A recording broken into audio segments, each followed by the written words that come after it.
Alright, welcome back to AutoChimp Electronics, guys. So in today's installation video, we are going to be working on this. This is a Toyota Hilux 2014 to 2020 model reverse camera kit. So this is for if you don't have a reverse camera in your vehicle already, this will add it to the factory screen. So before I jump down into the vehicle, I thought I'd show you what's going to be included in the kit so you can ensure you have everything before we start. And then I'm going to step you through on our YouTube channel exactly how to put it into the vehicle and pull the radio apart so it's quick and easy for you to do. So let's jump straight into what's actually included in the kit. So this is the camera itself. It's a little small micro HD camera. It does have variable options, which is guidelines, horizontal flip and vertical flip. You can actually cut these little loops to change the direction of the image. So if you were using it as a front camera, you could do that, and you can turn guidelines on and off. Now, this is a waterproof IP67 dustproof and waterproof camera. It does come with waterproof connectors as well. You're also going to have this cable here, which is going to be your cable that runs from the back of the vehicle, plugs into the camera, runs to the front. Now, we uniquely designed these specifically for the Toyotas. It has a 4-pin Toyota plug on it that we actually custom designed. You won't need to do any wiring. It's all going to power through the harness kit that we do provide.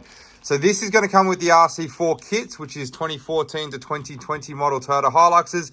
This is the radio adapter. It's going to plug into the back of the radio, T-piece in to retain speedo information, which a lot of kits out there don't do, but we custom designed this to retain the information from the radio on the speedo cluster. We'll show you that in the car shortly. And then the camera plugs directly into here, and it comes with a few little extras to help you do the installation. What we have here is split tubing and conduit to help you run the cables on the vehicle. We have stainless steel screws, a bit of double-sided tape to help mount the camera, and some cable ties to tie it up as we go. But let's just jump down into the vehicle, and I'm going to show you what radios this is going to work for and show you how to do the installation. So the tools we're going to be using today to pull the vehicle apart: non-marring pry bars, which we always use, a little stumpy screwdriver on this one, and again the 10mm screwdriver for the socket as well. Now we're going to get straight into pulling the dash apart. There's a couple of little things we need to do. We're going to start here. We're going to pull this little screw out on the speedo cluster, and all you do is just anti-clockwise it really lightly, and you're going to pull the center of the screw out. So just like that. And if you do it carefully, you can actually pull the entire scrivet out. As you can see here, there you go. That's the entire scrivet. That's the easiest way to do it. Once you've done that, you can actually pull the speedo cluster forward a little bit, and that loosens it off, ready to pull the rest of the dash out. You're then going to take the non-marring pry bar, and we're going to pull this top section off. I like to start on the passenger side of the vehicle and just pry it a little bit so you get your fingers under it without scratching any of the panels, and just pull it forward. That will come off. Put it on the top of your dash. From there, you can pull the glove box out. It does make it a little bit easier. You just pull on it. There you go. It's a little bit tight, but it just pops out. Put that on the ground or somewhere where it's not going to get scratched as well. From there, we are going to pull the speedo cluster, the climate control cluster out. This one's got a CB radio, but you're just going to get that out of the way. Put your hand under it and pull it forward. Again, it will just sit down really nicely and easily. And then underneath, there's 4 bolts. There's one on the right here, one on the left, and then on the top as well. There's one in here and one on the left-hand side. You're just going to use that 10mm socket anti-clockwise. Just be careful not to drop them into your dash. Those 4 bolts are out. You're just going to support this on either side and pull it forward, and you'll hear a click. You can do it from the top and the bottom because there is actually 4 little clips holding it in. Once that's done, it'll become loose. I suggest getting a cloth of some sort or a jumper or a shirt. Put it underneath the radio on the gear stick here so you can lean it forward without scratching any of your panels. One thing, on some of the vehicles, you will have this seatbelt light, and what you're going to have to do is put your hand behind and unclip it, and I'll show you in just a sec what it looks like. So I've just done it there. Very easy to do.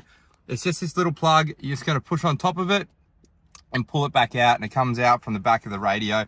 Very easy to do. Mounting these cameras up, guys. So this vehicle has the factory OEM one, but we're just going to demonstrate on this vehicle how you would install it and where you would run it. So the cameras are going to come like this. They're a very small, discreet camera. A lot of people actually just mount them behind the number plate like this. Actually just undo the number plate, screw it in, mount it there, and they run the cables through this hole or down behind this paneling here, under and behind the vehicle. You don't want to put it in the middle of this hole because that is where the spare wheel jack is. Do not obstruct this hole. The camera cable will get damaged if you do that. So please note also, this has the options for the guidelines on and off. It also has a vertical and horizontal flip. So if you cut those or join them, it will change the image to be horizontal or upside down, depending on which way you want to mount the camera. Because if you have a tray back vehicle, you may wish to mount the camera this way. Okay, once you've run the cables behind the number plate and they come out down the bottom here, you're going to plug them into the extension cable, which is going to run from the rear of the vehicle to the front of the vehicle. This is done quite easily. They're waterproof connectors. There is just these little arrows that show you how to connect it. You want to plug those both in, and then what you're going to do is take the conduit and you're going to undo that, and then you're going to place the conduit over all the cabling that's going to be on the outside of the vehicle. Much like these factory harnesses for the trailer, we're going to do the same thing. And you're actually going to run it with the same cable, so you can actually run it along the same area and use the cable ties to tie it up out of the way. So you're going to run that all the way to the front, and we're going to run it to the passenger side, just under the passenger seat, and I'm going to show you where you will come up into the cabin. Hey guys, so here we are at the passenger side. Just about here on the passenger vehicle, there is a rubber grommet underneath. Okay, we're going to come up through that rubber grommet. So if you come under the dash, you're going to see it right here. Little rubber grommet. You can actually pull on that rubber grommet and it will come out. It's going to be a little dusty, so just be careful. You can actually see it there. And what you're going to do is snip a little hole in that, and then you should have run your cables already all along the vehicle. And you're going to get your cables up, and they're going to push through that little hole you've just snipped, like this. And then you can pull all your cables through into the cabin. So we're going to push that up into the hole now, and then we're going to return the grommet into that hole so it's nice and neat and waterproof again, and it seals. Okay, it's going to sit back up in there like that with the cables in the cabin, and I'm going to show you where they come out inside the vehicle. So here we are inside the vehicle. What you're going to do is just pull up the tread plate. Very easy to do, so just get that out of the way, and you're going to lift up this carpet. Okay, and underneath this carpet and these little grommets here is actually where the plug is going to be. And you can stick your hand in, and here it is here, and easy to pull out and pull through. Now you're going to pull that all the way through. Then you can insert it into these lugs here if you want, just to keep it nice and neat. You can go underneath those or through them, and you can tie it up into the factory location so it looks nice and genuine. And you're going to run that all the way through the kick panel up behind to the radio.